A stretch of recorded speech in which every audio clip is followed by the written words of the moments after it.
Hello and welcome to this episode of The Inspired Attorney. I'm Sharon V, and today we're speaking with Joshua Walker. Joshua shares with us how he got his start in the legal world with the intention of becoming a war crimes prosecutor and how this has led him to where he is now. Joshua also talks to us about the importance of utilizing technology and how the legal world can evolve to better serve client needs. Hi, Joshua. Thank you for being a part of The Inspired Attorney. Thank you. It's a pleasure to be here, Sharon. Thank you so much. It's wonderful to have you here as well. Can you please introduce yourself for our audience purposes? Sure. My name is Joshua Walker. I'm an IP lawyer by trade.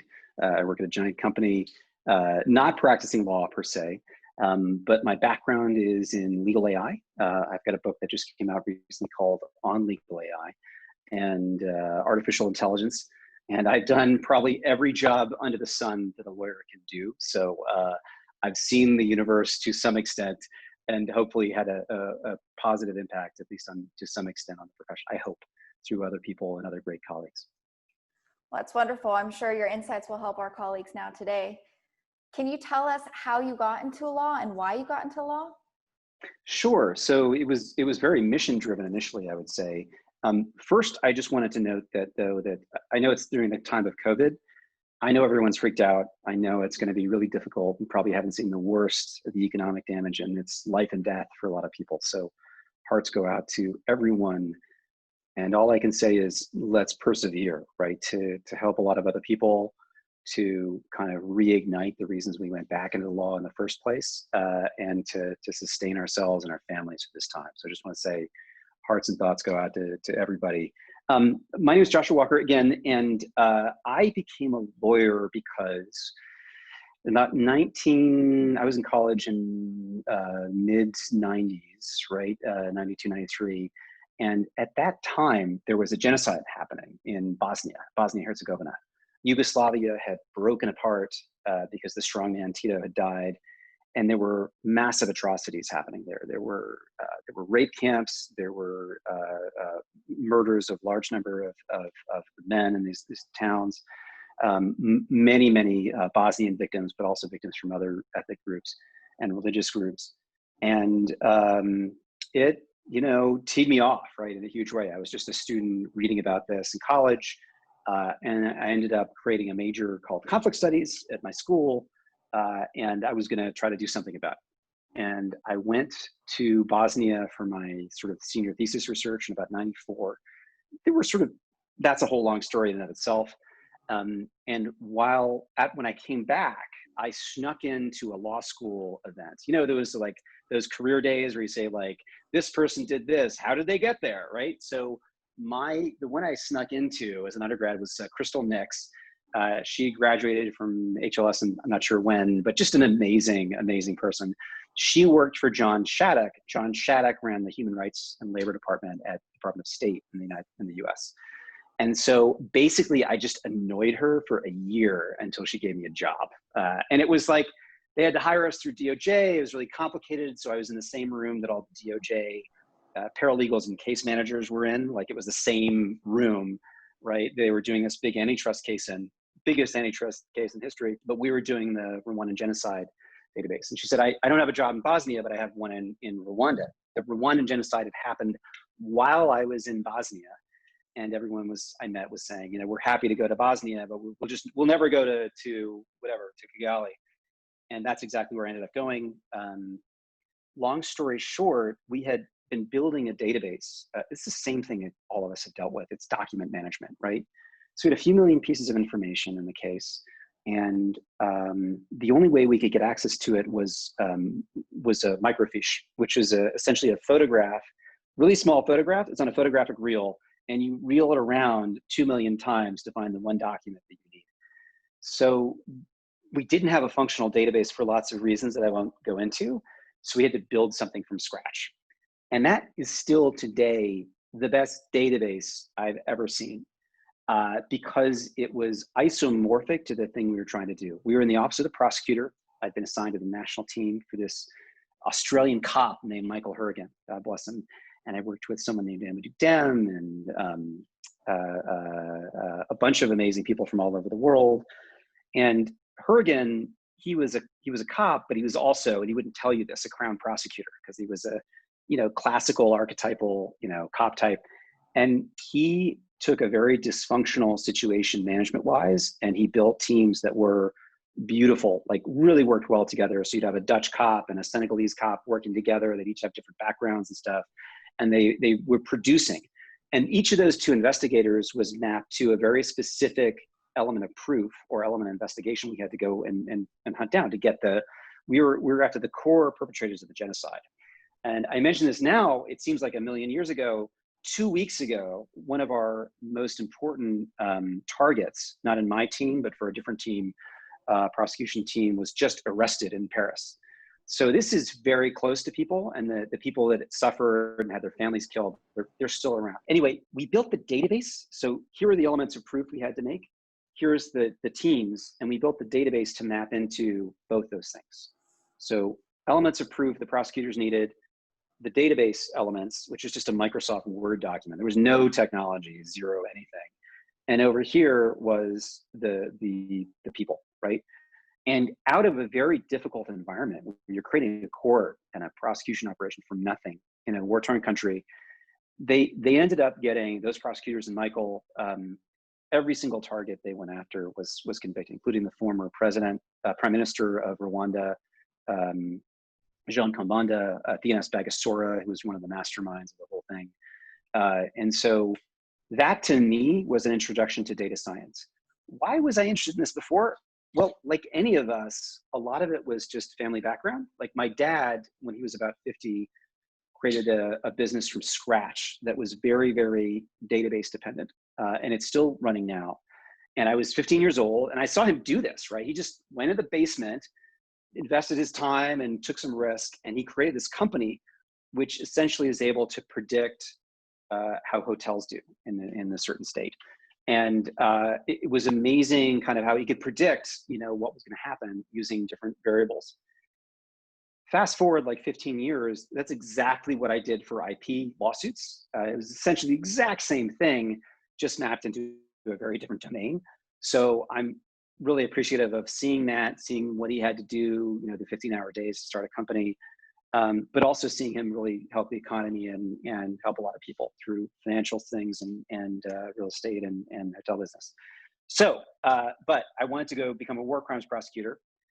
Then 9/11 happened, and that plan was completely derailed because the US was really focusing on hunting terrorists. They weren't focused on kind of crimes against humanity and genocide as much. There was a split between how people were thinking about it, and Europe and the US kind of just sort of set in their ways a little bit. And we never had a deal to have an international criminal prosecution operation with the US on board.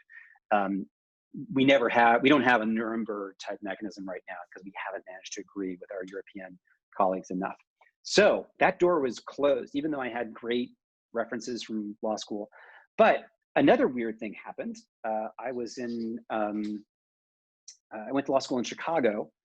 I had avoided economics like the plague as an undergrad because it was it was like 1,000 people in the course. It was very famous. They had famous professors and everything, but like, it was like 1,000 people. Like, I'm not going to do that. I don't want to, I'm not cattle. So as punishment, God sent me to Chicago.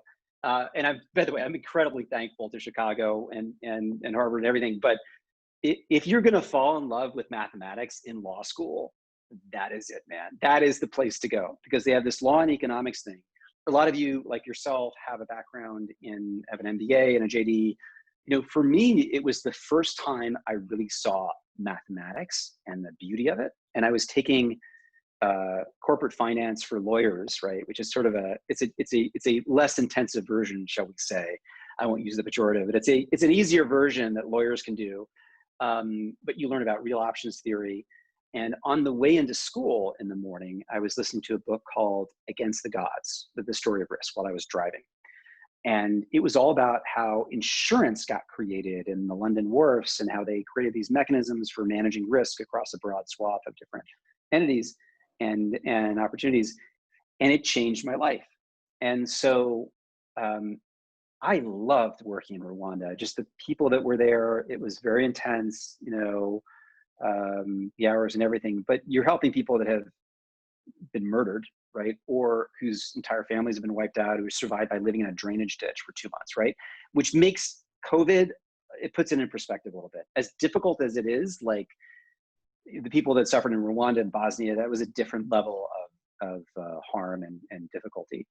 And so, again, it's good to just put that in perspective and be thankful for what we have, however difficult it is right now. Anyway, so I knew I wanted to do computer science and law, something that applied these two things together between the database stuff in Rwanda and you know, law and economics. And there were just Obama was teaching there at the time, so that was great. Judge Posner was there, Cass Sunstein. So really just amazing people, Jeff Stone, right? Just amazing minds that were really inspiring.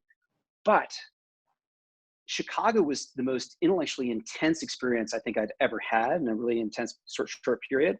And I learned the beauty of math, if you will, even though I'm not a good mathematician by any stretch of the imagination, but it was conservative with a small c too. And by that, I mean, when you walk around Palo Alto, you walk into people all the time that want to change the world, right? You will walk into these people, right? The people you read about in the press. A little less so now, right? But certainly at the time in like 2001, 2002, when I was graduating, it was there. So, but in Chicago, I had a hard time getting people to change their lunch plans. Literally, like that was the challenge. Just brilliant people on both quantitative and qualitative analysis. But that was the challenge that I had. And so I went to Palo Alto. I didn't know what I wanted to do. I worked for a big law firm, which ended up being a good idea because it was 2001. Crash number 1, right? 2, we're in 3 right now. We're at the beginning of a crash, even if we, God willing, get to a quick recovery.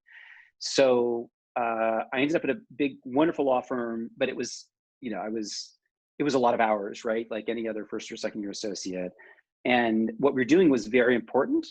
Like if you mess something up, someone could lose $1 billion, right? On the SIG page, or, you know, it could be an SEC filing or what have you. I was doing corporate. I was sneaking into the IP group as much as possible. Anyway, so I was bored out of my mind, right? I loved the work, I loved the law, but it was also like some fairly mechanical things were happening. And we had this one client who was, we were selling a small software company to a big European company, and they had a change of control issue, right? So when you buy a company, as a lot of you know, a lot of your contracts say, if there's a change of control, this contract no longer applies. So they had an in-license coming in, and there was a change of control. And so they were losing the ability to make their software, potentially. So some unwise person let me talk to the client directly as like a first or second year associate. So the person I was talking to, the client said, "What's my risk?" Not knowing any better, I said, "Well, here's a kind of a formula to think about the risk of this loss of license from your change of control." He was very happy with that. The client was very happy. And I said to myself, gee, it'd be nice if I could put some data into this and actually do some analysis. Fast forward a couple of years later. So we started a lab called CodeX at this time. That's a whole long story I'm not going to bore anyone with, but it was exciting. Fast forward, I'm sitting in my office. I'm now an IP litigator. Don't ask me how, it's too long a story. I'm an IP litigator, and the partner walks into my office, and I'm like I'm a third or fourth year. And he goes, "Okay, you have a choice. You can do another patent lawsuit, semiconductor lawsuit in East Texas." And we've done like a dozen of them, right? Done a lot. Or I have this little startup, social networking company. It wasn't really a term back then, but they do this social thing with the thing. And and it's a trade secret issue. And in like a nanosecond, I chose the trade secret one. Turns out, of course, that case was the Facebook.com, and we had been sued by a couple of Harvard students. And long story, I'm not going to talk about any of it. But the public part was I got to do a lot of the day-to-day work. I was just the one associate on it, and there were 2 partners for a long time. And even though my role was whatever, I was just doing the day-to-day, and we had a lot of positive things that happened there. It was inspiring to see what they were trying to do, the impact they were having. Even when they had 200,000 users, you could see it. And I was like, what am I doing with my life? I am such a loser. Like, what is going to happen, right? Like, I've got to do something. A friend of mine calls me. He had been one of the co-founders of the lab we started at Stanford, which was we're still looking for the right project, right? And he goes, "Hey, we're doing this IP litigation project. this IP litigation project is like, it's an academic project, but pretty well funded. And we're gonna analyze every single patent, trade secret, copyright, trademark case in the US. And because I was a Chicago guy, I had to do antitrust cases as well, because I couldn't show my face back in Chicago if I didn't. And there's overlap between patent and antitrust cases between those two things. So I go, sounds boring and doomed to failure. I don't know anyone who would want to do this and whatever. I was very nice, but I was like, oh, it's not interesting. And then I was like, 2 days later, I was like, you know what, this is what I do. This is like that Rwanda project, right? You know, when you're like, something you can do where you're really self-actualized, where you're not this kind of odd person out, which I was, right? I was building databases and law firms and making diagrams. I was clearly very weird, but helpful. And I still did the work, right? I wrote the documents at the end of the day, which we needed to do and to try to win the case. And I said, I got to do this, right? I've got to find a way to do this. I applied and there was a long process. And fortunately I was able to get the job.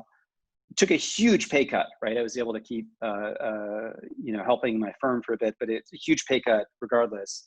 And the reason I said the project was doomed was it was called the IP Litigation Clearinghouse. And Stanford had done a project like this a few years before called the Securities Class Action Clearinghouse. Securities class actions, there's like 250 of those a year, at least there were at the time, and it's all public.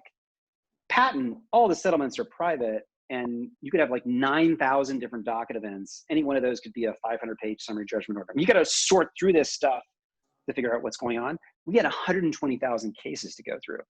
So we were going to die of old age before we got anything useful for people. Anyway, that's a whole nother story. It's on Legal AI. I'm not going to bore you with it, but long story short, it was Stanford. So we spun it out through like 20 miracles. Like we should have been killed. Like it took a lot of miracles for us to survive. And that was my second most fun job that I've ever had, just doing that. And anyway, it's a lot of things. So sorry to bore you with the background, but there's probably a little bit of a causal vector in why I've done so many jobs in my past. Anyway, so that's a little bit of background. I don't, that wasn't boring at all. And also, I think it's so fascinating to see that the different ways our lives go, if you're also open to seeing how it's going to twist and turn. I think that's fair. You know, I do also, I think economically, if I had just kept my head down as a law firm person, economically, it probably would have been better, but it would have been, I think I've been able to help more people in some ways in this way. So I think there is always a yin and yang. You don't want to change too much, but I'm glad I've had the opportunities I've had, and it depends on how many people you reach, right? So you can think of that that way. But I also think there's something off in the legal profession. Like I just felt like we were too much doing scrivening and kind of work that really should go to machines, so we could focus on helping people, like connecting with them, figuring out, what do they need to do, instead of just messing around with documents and filing. And that's important, right? But it's not the core of what we're supposed to be doing as attorneys. And you can't help, if you compare it to software, if you write one good software program, you can help millions of people. It's hard to do. It takes a big fixed cost of stuff. If you write one good brief, it may help someone a lot, but it's just going to help someone that one time in that one instance. You have to apply that infinitely. So the math of how we help people doesn't add up. And I have struggled with that problem, I think, my whole career, because it's not a problem with me. It's a problem with the profession and how we deliver legal services. It's something that we're talking about with the California Bar, which there have been significant developments in the last couple of weeks again. So that there's something wrong that we have to address. It's not us. There is a place for, very, very traditional legal research and writing work. And I, even as a CEO of a startup, finding people that could read and write well and communicate well and analyze well, that was the single most important thing, the hardest thing we had to do. It was easier to find engineers at a certain point. So those core skills are very relevant and valuable. It's just, we have to address both sides of the profession and what the clients need, not just our narcissistically narrow pathway of what you're supposed to do. All the truisms that existed when I graduated from law school, they don't exist anymore. Oh, if you go to this school, you'll get this job. It's just not true, right? And COVID's going to disrupt more things. So how do you adapt to this environment? You know, how do you not freak out? How do you use AI as a tool? This is important stuff. There are structurally things that are wrong that make the job of the lawyer less fulfilling than it should be, in my view.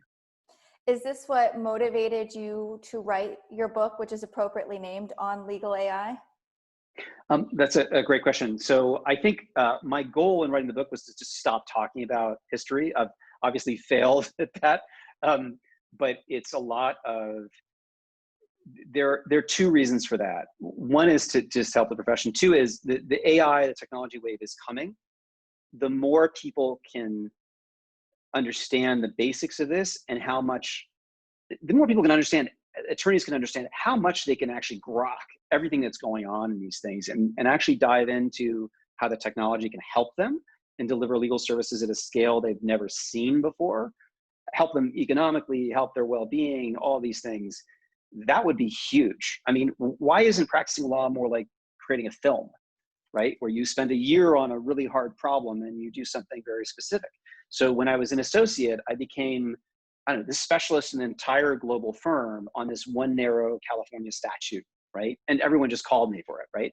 You can do that with software too. And it can make the job of the attorneys more like creators and less like, you know, factory workers from 1950, right? Which is unfortunate. Some of the time it's like you're a factory worker. That automation piece, if you can handle it, makes the other side it frees you up to be more creative and think about managing your client, do better, managing your people.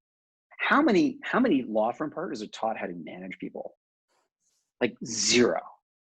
I had a team meeting when I was a senior attorney, and that was kind of weird, but I could get away with it because you can't bill it, right? Or we didn't really usually at the time, unless it was very focused on a client. But you do that, like if you ask an engineer or anyone in business, do you have team meetings? It's like, of course we have team meetings. Are you insane? We have a 15-minute stand-up every day, or it's a weekly staff meeting.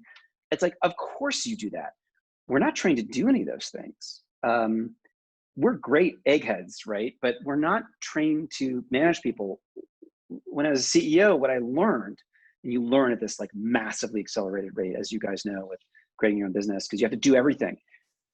You have to be like a therapist to every one of, not that for emotional difficulties, but to understand who they are, what's the unique thing that makes one person tick over the other, and how do you help that person actualize, perform at their highest level.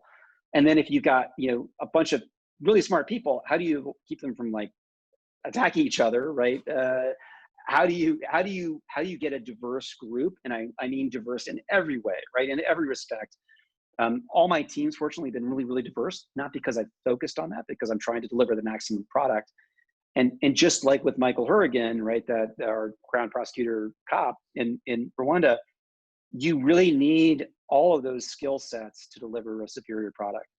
We don't have that. It's and I think surgeons at hospitals, like we're word surgeons, right? So it's the same kind of arrogance, fear that drives law firms into this kind of unipolar world where it's you're an attorney and there's everything else.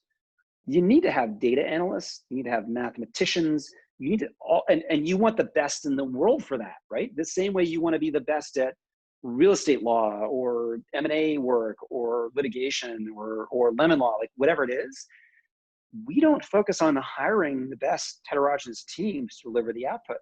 And that's why the law profession is so exposed to accounting firms, not just not just overseas, but also in the US.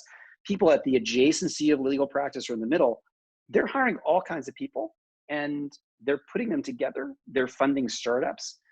Law firms, by relation, are kind of crippled. Like we're incredibly good at a certain type of thing. We should be doing more, but there's this like crippled effect too that we can't seem to get by. And you know, we're trying to push for the ability to enable law firms to do more. As I love the work, I love doing actual legal work too, and And I missed that when I was doing other things. Do you believe that the billable hour has some sort of effect on this structure and how law firms are having trouble diversifying and adapting? Profoundly. I mean, I do think we need different legal models. California 2 weeks ago, the same week that Felician Kabuga, the indicted individual I mentioned before, was arrested in Paris. No causal relation, but it was the same week. The State Bar of California, the trustees voted, I believe it was 9-2, in favor of a pilot program to look at, can we experiment under carefully regulated conditions, the ability of law firms, for instance, to take outside financing, the ability of software to provide what is otherwise be construed as legal advice, right? Again, carefully controlled things. And that is one of the things that I think is trying to address the effect of our own isolation, right? When I think of the legal profession, I think of Meiji Japan.